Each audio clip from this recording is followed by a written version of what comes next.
4:07 with the blue highlights. Red nose of Graham Johnson putting a lap on Nick Jones in his GT4 Ginetta, and Phil Dryburgh right behind the number 42 car of Matty Graham. Out we go through Surtees, exiting and climbing the rise, and there's a car in the air, and it's Dryburgh. Massive barrel roll for Phil Dryburgh. Matty Graham in the barriers as well.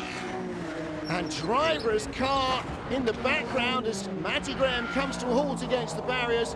Dryburgh's car all over the place, and Nick Jones got tangled up in that somehow as well, whether he went off trying to avoid that barrel rolling Aston Martin.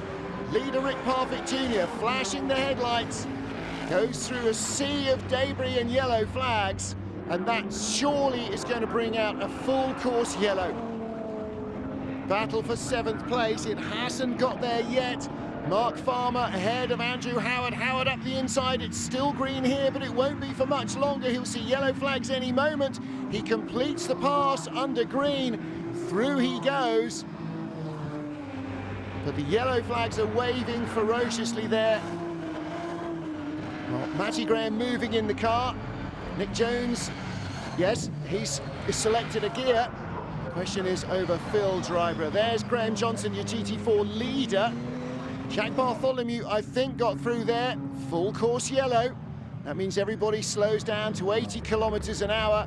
And there's Phil Dryburgh. Well, that's the good news. The car has done its job. It may be destroyed, but he is not.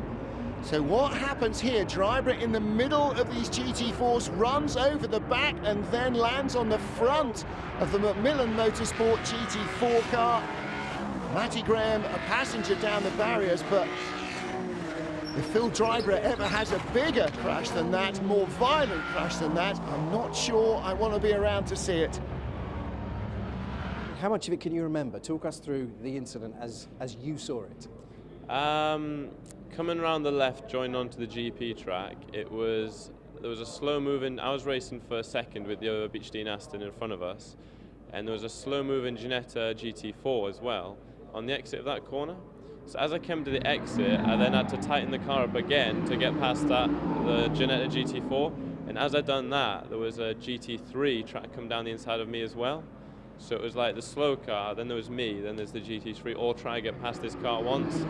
And I think as I turned to pull out, the GT3 went into the side of me, and then all the next thing I saw is the bottom of a GT3 car on top of me. And then after that, I saw it just span out, and then came to a stop. Dramatic start to Matty Graham and Macmillan Motorsport's British GT career. With the full course yellow out, almost everybody is piling